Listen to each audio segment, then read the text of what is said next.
The Bible reading is taken from Luke's Gospel and chapter 9.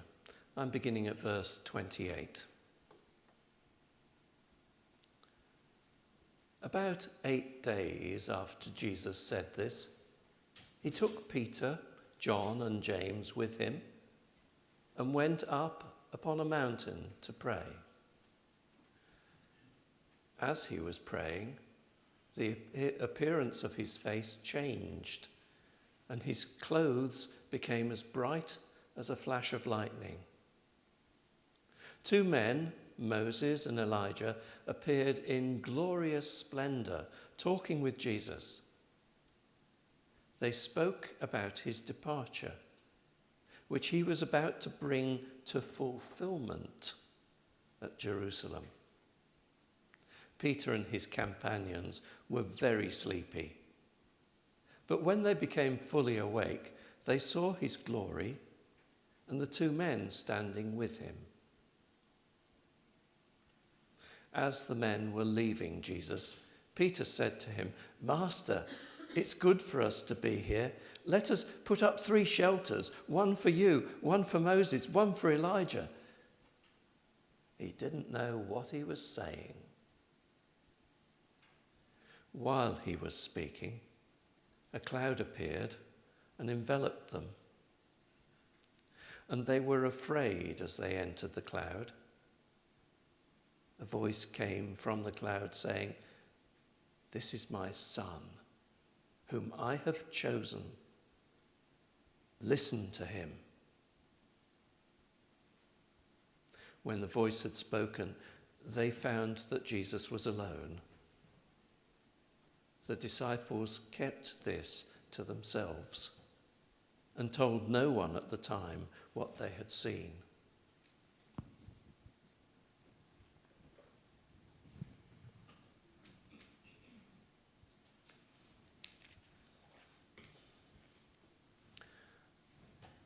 Yesterday I was reflecting on the passage that comes just before this. It's the passage that speaks about how Jesus asks his disciples, "Who do people say I am?" It's a really relevant question for today as well. We need to have some glimpse of how the culture that we live in thinks of Jesus or doesn't think of Jesus. We need to know the starting point for being alongside them. So it is an important question for today. But more particularly, I was noting that Jesus was at prayer. And the implications of that opening verse in the passage are that this was regular, a daily occurrence. Jesus at prayer.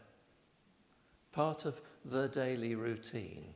But it's part of the daily routine that often the disciples of Jesus were included in.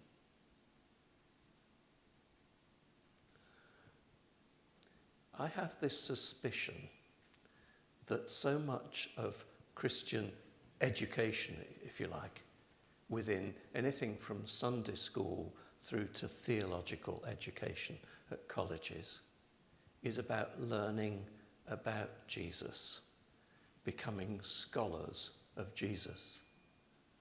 And yet it seems that the pattern we see with Jesus is one of apprenticeship. So the disciples are with him, watching him praying, no doubt extremely perplexed at this sight. So that, if you like, is the context in which we see this present passage from Scripture. Because we read, 8 days later, he took them on a mini retreat, an overnighter, up a mountain. Because he had more to show them. And what was he showing them? Well, there was certainly more space, and from time to time, it's really good for us to take more space. And that, in effect, is probably what you're doing today and in the days around this time, particularly those of you that are staying for an overnighter. a bit more space to be with God. And what those disciples were experiencing was Jesus nurturing his relationship with Father. More watching by doing. Okay, they're a bit sleepy. That always happens when I go on retreat as well. So knackered, I fall asleep. And yet, they're learning something. And they're probably looking at Jesus through part of this time and going, he's not saying his prayers. He's just there. What's he doing?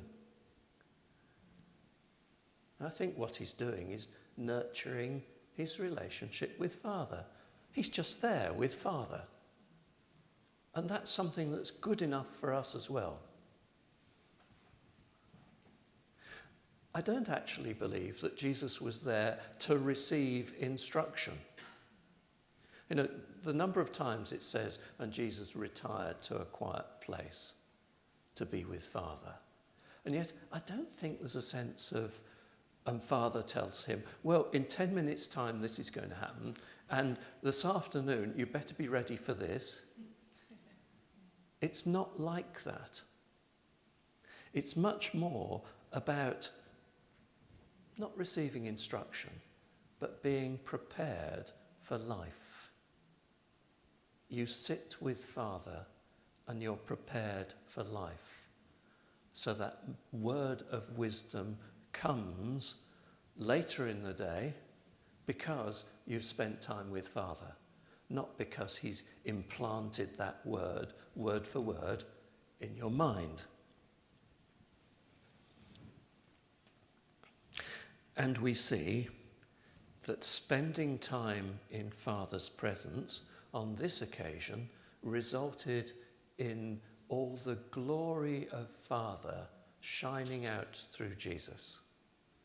He shone like the sun. And we also read that his two mates, Moses and Elijah, were shining in God's presence. And then we have this verse.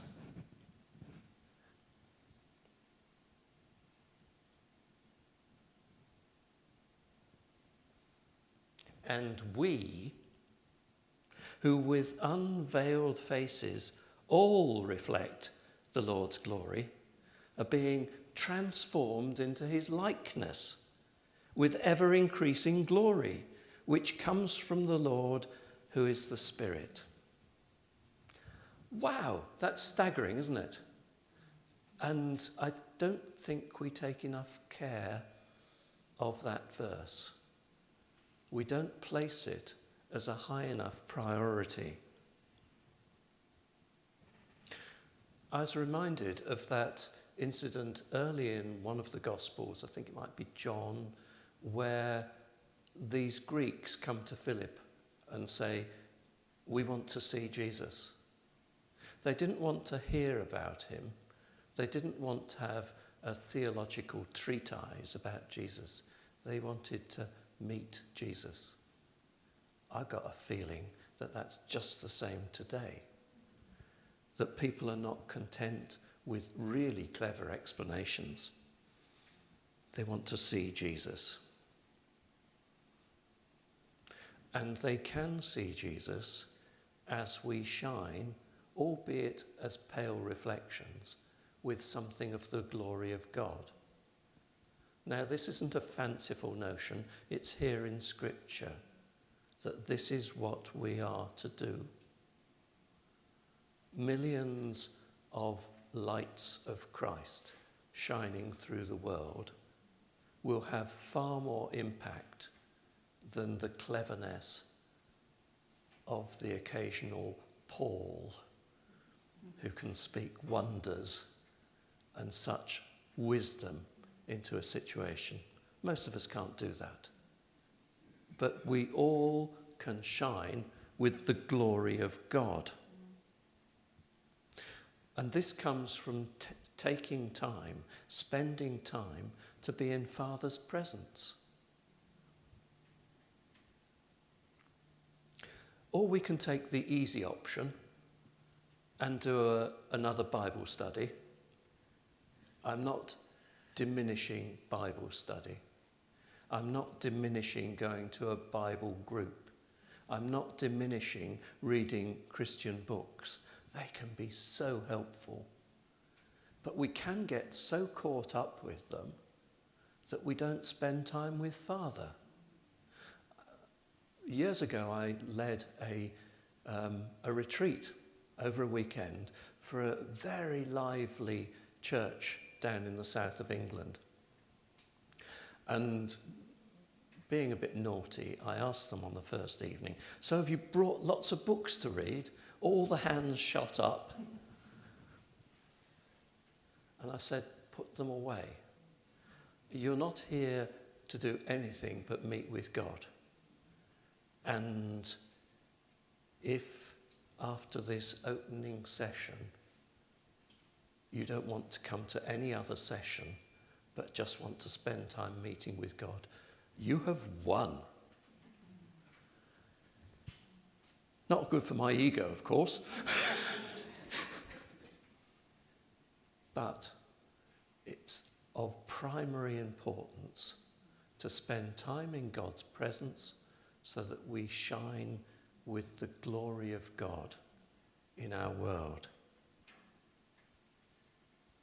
How might this work out in practice? How might that look? Because essentially I'm quite practical. I think it can look differently for all of us. Yes, some of us are naturally generous, some of us not. But even the naturally generous person can suddenly be provoked by the Spirit to give in a particular way to a particular person or situation. Right out of the blue. That's what Father does. He surprises us. Or it could be that as you spend time with Father, you shine with the peace of the presence of Jesus, the Prince of Peace. And that you carry on shining even in the middle of the mess that is life. It could be as simply as you pay attention to somebody. That is such a blessing. I have a memory of a bishop that I worked for many years ago who, it was a big sort of clergy gathering, nightmare. And the bishop potters up to me and says, "Hi Steve, how are you?" And before I have time to reply, I realise that he's looking over my shoulder and walks off to talk to somebody else. Now, this isn't just a bishopy sort of thing. We all can do this. Giving attention to people can be a precious gift. And it could be that, again, you're good at this. It's natural for you. Or not. But there can be times when God nudges and says, "Pay attention. Keep on listening. They're boring. I don't care. Pay attention." So shining with the light of the glory of God is much more than just human giftedness, however precious that might be, because it comes from Father as well. But also it comes from spending time in Father's presence so that the extraordinary nudge of God can come upon us in so many different ways. We'll always be pale reflections, granted. But you know, as we spend time with Father, there can be occasions, just occasions, when we enter the cloud and hear his voice. Wow.